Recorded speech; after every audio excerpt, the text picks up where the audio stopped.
السلام علیکم ناظرین، میں ہوں آپ کا ہوسٹ سید فہد حسین، پروگرام رحمت مہمان میں۔ ناظرین، اس پروگرام میں ہم آپ کی ملاقات کراتے ہیں ایسے مہمانوں کے ساتھ کہ جن کی کمیونٹی میں گراں قدر خدمات ہیں اور وہ ان خدمات کی وجہ سے خوب جانے پہچانے جاتے ہیں۔ اسی طرح کے مہمان آج ہمارے ساتھ موجود ہیں، پاکستانی مین سٹریم میڈیا کے بہت اہم اور اینکر، بہت ہی مشہور اینکر، سیلیبریٹی آف پاکستان۔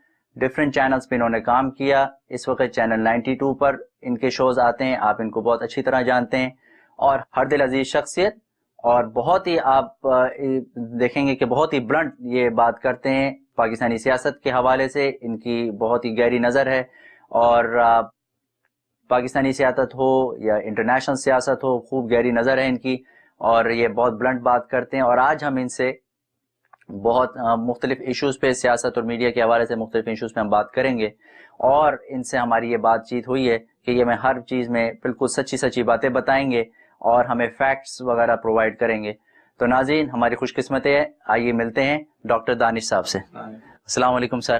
وعلیکم السلام سر، سب سے پہلے تو ہم آپ کی شکر گزار ہیں، آپ نے بہت ہی اسکیجول میں سے، بہت ہی تنگ اسکیجول میں سے ہمارے لیے ٹائم نکالا، تو آپ کا بہت بہت شکریہ۔ آپ نے ہمارے چینل کو ٹائم دیا انٹرویو کے لیے، آپ نے، تاکہ ناظرین سے بات ہو سکے، تو آپ کا بہت بہت شکریہ اس حوالے سے۔ بہت شکریہ آپ کا بھی، اس لیے کہ میں اکثر امریکہ آتا ہوں، نیو یارک آتا ہوں، ڈفرینٹ اسٹیٹس ہی آتا ہوں، تو یہاں پر کافی پاکستانی بھی موجود ہیں، مسلمان بھی ہیں، اور ان سے ملاقات ہوتی ہے۔ حالانکہ کئی ایک اور چینلز پہ میں نے بیٹھ کے بات چیت کی، لیکن آج میرے لیے بہت اعزاز کی بات ہے کہ یہ جو ٹی وی ہے، رحم ٹی وی، جس کے بارے میں میں نے سنا کہ یہاں بہت اہم پروگرام جو ہیں وہ آن ایئر ہوتے ہیں، اور پورے امریکہ میں، اور جس طریقے سے بہت اہم ایشوز کو آپ اجاگر کرتے ہیں، تو اور جس طرح ڈاکٹر مفتی منیر احمد آخوند صاحب جو ہیں اس رحم ٹی وی کو لے کے چل رہے ہیں، تو میرا خیال ہے یہ بڑا اثاثہ ہے۔ اس طرح میرے لیے بھی اعزاز کی بات ہے کہ میں آج آپ کے ویور سے مخاطب ہوں، اور مجھے خوشی۔ بالکل سر، یہ ڈاکٹر مفتی منیر احمد آخوند صاحب کا ایک ویژن ہے جو دفاع اسلام اور خدمت خلق کے لیے انہوں نے اس کو اسٹیبلش کیا ہے۔ تو اس میں یہی مقصد ہے اس ٹی وی چینل کا بھی کہ اسلام اور پیغمبر اسلام کے حوالے سے جو بھی ڈاؤٹس یا کنفیوژن پیدا کیے جائیں، ہم ان کو مین سٹریم میڈیا پہ آ کے ڈیفینڈ کریں، اور اسی طرح سے خدمت خلق یعنی کہ ایک اچھی انٹرٹینمنٹ لوگوں کو پرووائڈ کریں، اس حوالے سے یہ پروگرام ڈیزائن کیے جا رہے ہیں۔ بہت اچھا ہے، اس لیے کہ دنیا میں اپنے پیغامات کو اور صحیح پیغامات کو اور اویئرنیس کو پیدا کرنے کے لیے پہلے ہم گھر گھر جا کے نوک کرتے تھے، جس میں ہم مہینوں لگا دیتے تھے، اور مہینوں میں بھی جا کے ہم لمیٹڈ لوگوں تک پہنچتے تھے۔ تو یہ میڈیا جو ہے ایک بہت بڑی طاقت ہے۔ آپ اپنے پیغام کو، اپنے بیان کو، اپنی جو اہم نکات ہے، جو میسیجز ہیں، جو اویئرنیس ہے، آپ اس میڈیا کے ذریعے پوری دنیا میں سیکنڈوں میں پہنچا سکتے ہیں۔ تو میرا خیال ہے یہ رحم ٹی وی جو آپ نے، ڈاکٹر آخوند صاحب نے اس کو لے کے جو چل رہے ہیں، یہ ایک اثاثہ ہے، اور بڑا اثاثہ ہے، اور آج میں یہاں موجود ہوں، مجھے بڑی خوشی ہے۔ بالکل، اور اسی حوالے سے ہم آپ سے بھی بات کریں گے۔ ظاہر ہے سر، آپ کا پاکستانی سیاست میں اور پاکستانی میڈیا میں آپ کا بہت ایکسپیرینس ہے، بہت آپ کی پینیٹریشن ہے، تو ہم آپ سے آج بات کرنا چاہیں گے دونوں ہی پہلوؤں پر، سیاست پہ بھی تھوڑی سی بات کریں گے، میڈیا پہ بھی بات کریں گے۔ ناظرین دونوں حوالوں سے آپ سے گائیڈنس لینا چاہیں گے۔ تو سر، آج ہم سب سے پہلے سیاست پہ گفتگو کرتے ہیں کہ پاکستانی سیاست کو کیسے آپ سمرائز کریں گے؟ what is ins and out of Pakistani سیاست؟ کوشچن بہت چھوٹا ہے، جواب بہت بڑا ہے، کیونکہ آپ مجھے کہہ رہے ہیں کہ دریا کو جو ہے وہ کوزے میں بند کر۔ پاکستان کی جو سیاست ہے، جب پاکستان بنا 1947 سے لے کے، تو پاکستان کی جو سیاست ہے آج 2016 ہے، کئی نشیب و فراز سے گزری ہے۔ پاکستان کی سیاست میں تقریباً 30 سال سے زیادہ کہتے ہیں کہ جی آرمی انٹرونشن رہی، یعنی ماشاء اللہ کا دور رہا، جو کہا جاتا ہے عموماً کہ ماشاء اللہ کا دور جو ہوتا ہے وہ اچھا نہیں ہوتا ہے جی، اور پھر ایک دور سویلین حکومت کا رہا، وہ 35 ایئر سے زیادہ رہی، بلکہ اب تک چل رہی ہے، اور وہ کہتے ہیں کہ وہ ڈیموکریٹک حکومت ہے۔ تو اس طرح کے لحاظ سے یہ دونوں ہی مزے پاکستان کی سیاست میں نظر آئے ہیں، لیکن جو سچویشن ہے وہ یہ ہے کہ بہت سے ایسے فیصلے جو پاکستان کی سیاست میں قبل از وقت ہونے چاہیے تھے، جیسے پاکستان کا اگر کانسٹیٹیوشن جو ہے وہ قائد اعظم محمد علی جناح جو پاکستان کے بانی ہیں، اگر اسی زمانے میں کانسٹیٹیوشن آ جاتا تو بہت سے مسئلے حل ہو جاتے ہیں.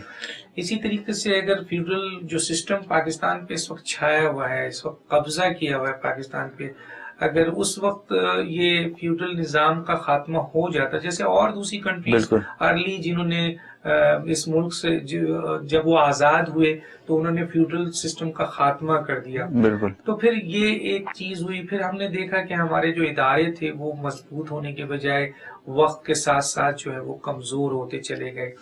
ہاں، حالانکہ پاکستان کو 3 بڑی جنگوں کا سامنا کرنا پڑا، لیکن پاکستان کے اندر جو مین پولیٹیشین تھا، جس طرح بھارت ہے، ہم کہتے ہیں کہ بھارت کو 100 سال اس کو ٹرین ملا، اس کو ایک طریقے سے جو ہے وہ پوری سیاست ملی، بڑے اس میں نامی گرامی لیڈرز ان کو ملے، اور پھر نہرو 17 سال رہا جو کہ پارٹیشن کے بعد، تو ان کی خوش نصیبی تھی جس کی انہوں نے ارلی کانسٹیٹیوشن بنایا، انہوں نے فیوڈل سسٹم ختم کیا، جس کی وجہ سے کہا جاتا ہے کہ وہاں جمہوریت کسی نہ کسی لحاظ سے نظر آ رہی ہے.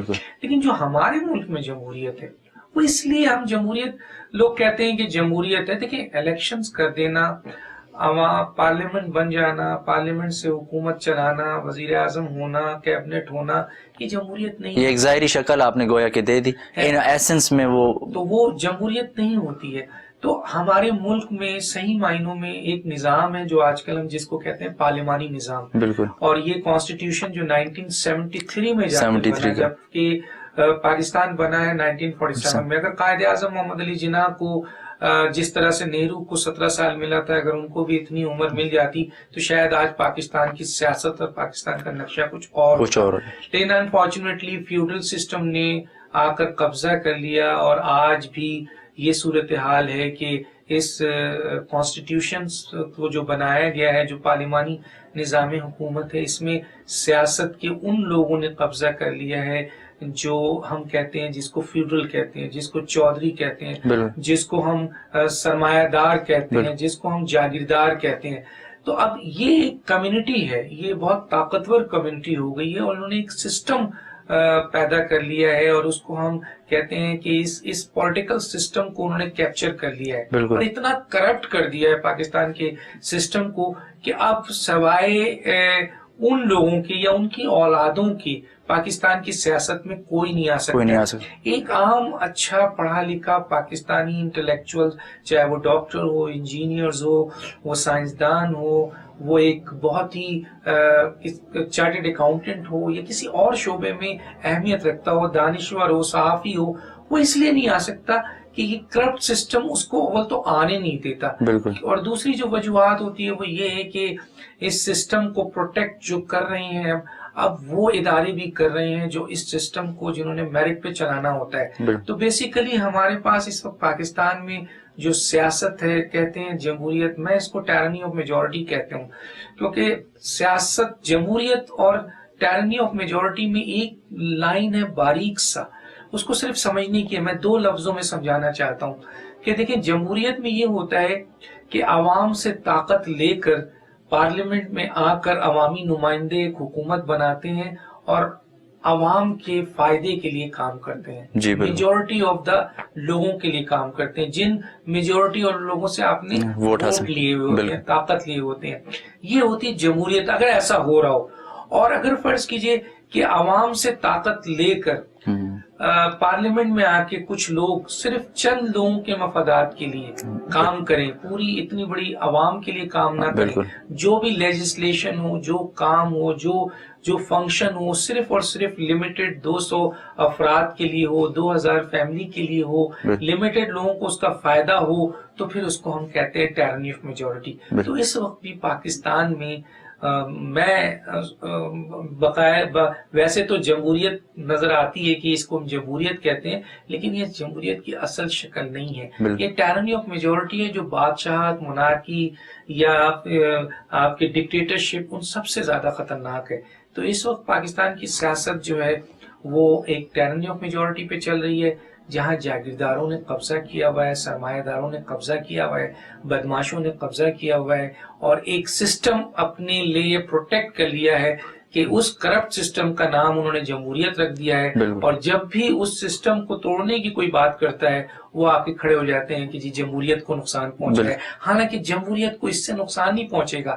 آپ اگر احتساب کریں تو اس سے جمہوریت کو نہیں. آپ طاقتور کا احتساب کریں اس سے جمہوریت کو نہیں. اگر آپ تعلیم کو ایکول کر دیں، آپ صحت کو ایکول کر دیں، آپ انصاف کو سب کے لیے برابر کر دیں، اداروں کو مضبوط کر دیں، اور اس میں ایک عام آدمی کے لیے جینے کا ذریعہ پیدا کر دیں، تو اس سے جمہوریت کو فائدہ پہنچتا ہے. حالانکہ یہ ساری چیز چھین لی گئی ہے، اور یہ صرف اور صرف مفادات کی سیاست ہو رہی ہے، اور پاکستان کی سیاست اس وقت جو ہے وہ بہت خطرناک. تو سر یہ آپ نے بڑی اچھی ہمیں دو لفظی واقعی جو آپ نے کہا کہ بہت ہی وائڈ ویو تھا، آپ نے دو لفظی اس کو خلاصہ کر دیا.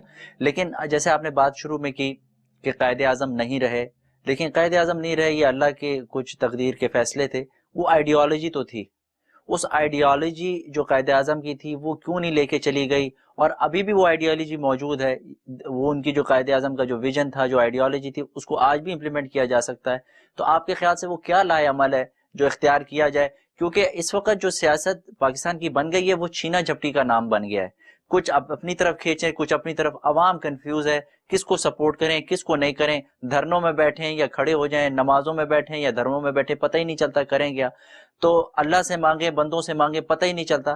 تو اس بارے میں آپ گائیڈ تھوڑا سا کر دیں کہ یہ قائد اعظم کی کیا آئیڈیالوجی تھی، اس کو کیسے امپلیمنٹ کیا جائے، اور اس وقت ہماری as a out cider Pakistani جو ہم یہاں پر ہیں امریکہ میں بیٹھے ہوئے ہیں یا اوورسیز پاکستانیز، ان کو کس طرح سے سپورٹ کرنا چاہیے؟ دیکھیے، قائد اعظم نے پاکستان جو بنایا تھا وہ دو قومی نظریے کی بنیاد پہ بنایا تھا، کیونکہ جب ہندوستان کا بٹوارا ہوا تو ایک بات واضح ہو گئی تھی کہ جی ہندو اور مسلمان دو الگ قومیں ہیں. جی بالکل. اور اس لیے دونوں کے الگ ملک ہو. اس وقت بھی انگریزوں نے جو ہے وہ جس طریقے سے ڈسٹریبیوشن کی، اس میں ایسے حالات پیدا کر دیے جو آج تک انڈیا اور پاکستان کے درمیان جو ہے وہ رفت موجود ہے. تو پاکستان کی جو آئیڈیالوجی ہے وہ اس کا کانسٹیٹیوشن ہے، اور کانسٹیٹیوشنز میں یہ لکھا ہوا ہے کہ جو بھی پاکستان میں فیصلے ہوں وہ قرآن و سنہ کے مطابق ہوں. حالانکہ ہمارے پاس قرآن مجید فرقان حمید موجود ہے جو کہ پورا کا پورا ایک سوانح حیات ہے، ہم اس سے بہت کچھ لے سکتے ہیں. لیکن بہرحال یہ ایک ڈیموکریٹک سسٹم ہے جس کے اوپر ایک کانسٹیٹیوشن آیا گیا. اس کانسٹیٹیوشن میں تو بہت اچھی چیزیں ہیں، بالکل. اس کانسٹیٹیوشن میں بری چیزیں بھی ہیں. یہ کانسٹیٹیوشن بنائے جاتے ہیں عوام کے فائدے کے لیے، اور اس میں امینڈمنٹس بھی ہوتی ہیں، تبدیلی بھی ہوتی ہے. قرآن میں کوئی تبدیلی نہیں ہو سکتی، اس کانسٹیٹیوشن میں ہو سکتی ہے. لیکن چلے کانسٹیٹیوشن ہمارے قرآن و سنہ کے لحاظ سے بنایا گیا ہے کہ بھائی جو بھی پاکستان میں عمل ہوگا، الحمدللہ پاکستان کا جو وجود ہوا وہ ایک ایسے وقت میں ہوا جب 27 رمضان المبارک تھا، جمعۃ المبارک تھا، آپ کے شب قدر کا سلسلہ تھا. تو اس ریاست کی بنیاد رکھی. یہ کہتے ہیں کہ یہ اللہ کی ایک ریاست ہے، اور الحمدللہ پاکستان پاک ایک سرزمین ہے جو اللہ کی ریاست ہے. لیکن ہم بھٹک گئے ہیں. بالکل. اس ریاست کو آ کر آج جن لوگوں نے اس پر کیپچر کر لیا ہے، جس پر قبضہ کر لیا ہے، جو قائد اعظم کی آئیڈیالوجی لے لیں، جو لیاقت علی خان کی آئیڈیالوجی لے لیں، جو حقیقت میں انڈیا اور پاکستان کی پارٹیشنز کا اصل نقطہ تھا. کئی لاکھوں لوگوں کی قربانیاں دے کر آج پاکستان کو ہم نے حاصل کیا ہے. لیکن ہم بھول گئے، ہم بھٹک گئے. ہم پاکستان کو کم از کم ان کانسٹیٹیوشنز میں کہ جو آرٹیکلز ہیں اس پہ بھی نہیں چلا رہے. دیکھیں 62 63 کا ایک آرٹیکلز موجود ہے، آج کل آپ سن رہے ہوں گے، اس پہ بڑی بحث ہو رہی ہوگی. آپ یقین مانیں 62 اور 63 جو کانسٹیٹیوشن میں لکھا ہوا ہے کہ کوئی بھی شخص پاکستان کا آپ پارلیمنٹ میں نہیں جا سکتا، وزیر اعظم نہیں بن سکتا، آفس بیئر نہیں بن سکتا جو 62 اور 63 کو فالو نہیں کرتا ہو. آپ یقین مانیے کہ آج آپ ان ممبر آف پارلیمنٹیرین کو کھڑا کریں اور 62 اور 63 ان کے سامنے رکھیں تو آدھی نہیں بلکہ پوری، بہت کم ایسے لوگ ہوں گے جو پورے اترتے ہوں گے. تو میرا کہنے کا مطلب یہ ہے کہ اس وقت موجودہ جو پاکستان کی سیاست ہے، پاکستان کی جو حکومت ہے، وہ اپنی ہی کانسٹیٹیوشنز پر جو ہے وہ عمل نہیں کر رہی ہے. حالانکہ اس کانسٹیٹیوشن میں بھی ابھی کافی ایسی چیزیں ہیں جس میں امینڈمنٹ ہونی چاہیے. اب رہی بات کہ ہماری آئیڈیالوجی ہمارا کیا کچھ ہے. ہم تو کہتے ہیں کہ جناب جو یہ اسلامی جمہوریہ پاکستان ایک اسلام کا گھر ہے. اس میں اگر ہم قرآن مجید فرقان حمید کے مطابق اپنے اس ملک کو چلائیں تو کتنا اوپر ملک چلا جاتا ہے. لیکن ہم اس طرف تو دیکھتے نہیں ہیں. اگر ہم نے جو کانسٹیٹیوشن خود بنایا ہے اس کانسٹیٹیوشن پہ بھی ہم عمل نہیں کرتے ہیں. اور میرا خیال ہے 280 آرٹیکلز ہیں, اس سے کچھ زیادہ ہی ہوں گے. ان آرٹیکلز میں سے 100 سے زیادہ آرٹیکلز تو ایسے ہیں جس کی خلاف ورزی خود یہ پارلیمنٹیرین کرتے ہیں, یہ حکومت کرتے ہیں, یہ آفس بیرر کرتے ہیں.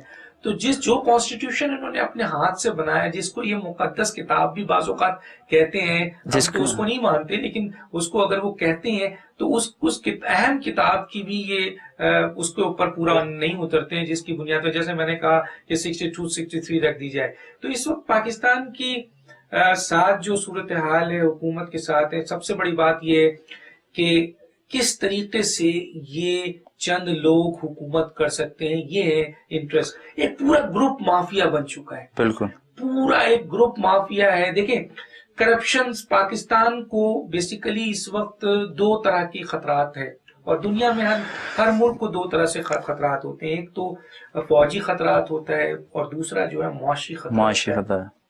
پاکستان اس وقت دونوں طرح کے خطرات کو فیس کر رہے ہیں. فوجی بھی ہے وہ, اس لیے کہ اس وقت پاکستان کا ایک دشمن ہے جس کو ہم بھارت کہتے ہیں. وہ انڈیا جس نے آج تک پاکستان کی آزادی کو دل سے قبول نہیں کیا, تو وہ وقفے سے پاکستان کے لیے نقصانات پیدا کرتا ہے. پوری دنیا میں آپ نے LOC پہ بھی دیکھا ہو, فائرنگ کرتا ہے, اور اس فائرنگ کے نتیجے میں کئی ایسی شہادتیں بھی ہوتی ہیں. چھیڑ چھاڑ کرتا رہتا ہے, ہمیشہ پاکستان کو نقصان پہنچانے کی کوشش کرتا ہے. بیرونی دنیا میں بھی اس کی ڈیفیم کرتا رہتا ہے. حکومت جو ان کے اور ممالک ہیں ان کے لازلی. پھر اس نے پاکستان کے پڑوسیوں کو, خاص طور پہ افغانستان کے اندر کچھ انویسٹمنٹ کی ہے, وہاں ایسے لوگوں کو کٹ پتلی حکومت وہاں بنائی ہے کچھ بین الاقوامی طاقتوں نے, ان سے مل کر وہ اس سرحد کو بھی پاکستان کے ڈسٹرب کرتا ہے. اسی طریقے سے پاکستان آج کل ایک بہت اہم پروجیکٹ لے کے چل رہا ہے, اور یہ بہت بڑا پروجیکٹ ہے جو پاکستان کے لیے, اور میں سمجھتا ہوں نہ صرف ساؤتھ ایشیا کے لیے بلکہ پوری دنیا کے لیے بہت بہترین, جس کو سی پیک کہا جاتا ہے. وہ سی پیک میں ابھی چائنا کے ساتھ پاکستان نے مل کے, ایون کہ رشیا بھی اس میں آ چکا ہے, اور بھی دوسرے ممالک اس میں شامل ہو رہے ہیں, کہ اس کے ذریعے ساؤتھ ایشیا اور اس نہ صرف وہ چائنا کے لیے اچھا ہے, پاکستان کے لیے اچھا ہے. میں نے کہا اگر وہ سی پیک کمپلیٹ ہوتا ہے تو وہ پوری دنیا کے لیے ظاہر ہے, امن کے لیے اچھا ہوگا, کمیونیکیشن کے لیے اچھا ہوگا, ترقی کے لیے اچھا ہوتا. اس سے کوئی مارا ماری قتل و غارت گری نہیں ہے, لیکن یہ چیز بھی چند بین الاقوامی دنیا میں ایسے لوگ ہیں جن کو پسند نہیں آ رہی ہے, وہ سازشیں کر رہے ہیں. اسی طریقے سے بھارت اس میں سازش کر رہا ہے. چلیں یہ سازش بیرونی ہے, سمجھ میں آتی ہے, یہ دشمن ہے. لیکن افسوس کی بات ہے کہ پاکستان کے اندر خود بااختیار کچھ لوگ ایسے ہیں جو پاکستان کے خلاف سازش کر رہے ہیں. ان بین الاقوامی اداروں کے, ان بین الاقوامی حکومتوں کے ایجنڈے بنے ہوئے ہیں, اور وہ کوئی معمولی آدمی نہیں ہے, وہ پاکستان کے اہم اقتدار میں موجود ہے, اہم اداروں میں موجود ہے. اس وقت پاکستان کی معیشت کا یہ حال ہے کہ پاکستان 73.8 بلین ڈالرز کے قرضے میں ہے. ایک آدمی کے اوپر پاکستان میں 1 لاکھ تقریباً 12,000-15,000 کا قرضہ ہے ایک آدمی کا. GDP ریشو دیکھیں تو اس کا 68% ہوتا ہے. گروتھ ریٹ دیکھیں 3.1 ہے. کہا یہ جاتا ہے کہ پاکستان اس وقت جو ہے وہ 23 بلین ڈالر جو ہے اس کا ریزرو ہے, لیکن اس 23 بلین ڈالر میں 80% تو آپ کا لون ہے. اگر انہوں نے لون لکھا تو صحیح معنوں میں اس وقت پاکستان کا معاشیات جو ہے, یعنی معاشی بحران آ چکا ہے پاکستان میں, بہت برا حال ہے پاکستان کا. اور جو لوگ یہ کہتے ہیں کہ پاکستان میں اس وقت جو ہے ہم معاشی طور پر بہت, آپ یہ دیکھ لیں کہ پاکستان جو قرض کے اوپر چل رہا ہے, لون کے اوپر چل رہا ہے, IMF لون دے رہا ہے, ورلڈ بینک لون دے رہا ہے, ہم لون کے اوپر چل رہے ہیں, اور ہمارے پاس کوئی ایسا ذریعہ نہیں ہے کہ ہم وہ لون کو واپس کر سکیں. ہمارا جو ٹیکسیشن سسٹم ہے کہ اس میں کیا ہوتا ہے, ہم لمیٹڈ لوگوں سے ٹیکس لیتے ہیں, جو طاقتور بڑے وڈیرے جاگیردار ان سے نہیں لیتے. انصاف کے حالات میں یہ ہے کہ غریبوں کے لیے الگ انصاف ہے, امیروں کے لیے الگ انصاف ہے. آج دیکھ لیں پاناما کیس ہے جس میں پوری دنیا میں جب یہ لیکس آئی ہیں, یہ انکشاف میرا نہیں ہے, آپ کا نہیں ہے, یہ عمران خان کا نہیں ہے, یہ مولانا فضل الرحمان نہیں ہے, یہ زرداری صاحب کا نہیں ہے, یہ آپ کے کسی جرنلز کا نہیں ہے. یہ انکشاف ایک بہت بڑی جگہ سے آیا ہے جس کی ایڈمیشن خود کر لی شریف فیملی نے, اور وہ ایڈمیشن ہونے کے بعد وہ سب کچھ انہوں نے مان لیا جو انکشاف میں موجود تھا. اب وہ ایک کھلا کیس کرپشن کا بہت بڑا وہ موجود ہے. دنیا کے لوگوں نے استعفیٰ دے دیا, وزیر اعظم نے صرف الزام پہ استعفیٰ دے دیا, لیکن آج 7.5 مہینہ 8 مہینہ ہو گیا ہے کہ یہاں پر اس کو ڈیفینڈ کیا جا رہا ہے. تو پاکستان کے اندر کسی بھی شخص کو, کوئی بھی ایسا شخص ہو, وہ طاقتور ہے تو آپ اس کے خلاف کوئی کارروائی نہیں کرتے. غریب آدمی ہے, اگر وہ روٹی بھی بھوک کے لیے روٹی بھی چوری کرتا ہے تو آپ اس کو جیل پہ ڈال دیتے ہیں. اور کوئی شخص پورا کا پورا ملک لوٹ رہا ہے تو آپ اس کو کچھ نہیں کہتے. تو اتنا کرپٹ سسٹم اس وقت ہو گیا ہے, ادارے ہمارے کمزور ہو چکے ہیں, معاشی طور پر ہمارا بحران بہت برا ہے. اور اس وقت ہم ایکسٹرنلی ہمیں پتہ ہے ہماری فوج اس وقت طاقتور ترین فوج ہے. اس وقت وہ 15 سال سے لڑ رہی ہے وہ فوج, اور وہ اپنے دشمنوں کے مقابلے میں کافی اس نے کامیابی حاصل کی ہے. تو ہمیں یہ تو پتا ہے کہ پاکستان کی فوج کا ایئر ڈیفنس اتنا مضبوط ہے کہ کوئی بیرونی جارحیت اس کو نقصان نہیں پہنچا سکتی. لیکن افسوس کے ساتھ میں کہنا چاہتا ہوں, میں آپ کے ویورز کو بتانا چاہتا ہوں, اور وہ لوگ جو پاکستان سے محبت کرتے ہیں, آپ یقین جانیے جو پاکستانی ملک سے باہر رہتے ہیں اور جتنی مشکل کے ساتھ یہاں محنت کر کے وہ ریونیو بھیجتے ہیں اور اپنے ملک سے محبت کرتے ہیں. میں خود بہت سی جگہوں پر گیا ہوں, ان لوگوں سے ملا ہوں, ان کے سیمینارز میں بیٹھا ہوں. میں کہتا ہوں کہ میں پاکستان میں رہنے سے جتنا میں محب وطن نہیں نظر آیا, اس سے زیادہ وہ لوگ محب وطن نظر آئے جو پاکستان سے باہر رہتے ہیں. وہ بہت محبت کرتے ہیں اپنے ملک سے, لیکن ان کو باہر سے کوئی نہیں ہے, ان کو اندر سے ہے. لیکن ہمارا یہ جو چند لوگ جنہوں نے قبضہ کر لیا ہے, کہتے ہیں کہ جی الیکشن سے آپ ان کو ہٹائیں یا اداروں میں جا کے ان کو ہٹائیں. ادارے ان کے غلام ہو چکے ہیں, وہ ان کے خلاف فیصلہ نہیں دیتے ہیں. الیکٹرل سسٹم انہوں نے اتنا کرپٹ کر دیا ہے کہ پولیس ان کی ہے, ڈسٹرکٹ مینجمنٹ ان کی ہے, الیکٹرل سسٹم ان کا ہے, الیکشن کمیشن ان کا ہے.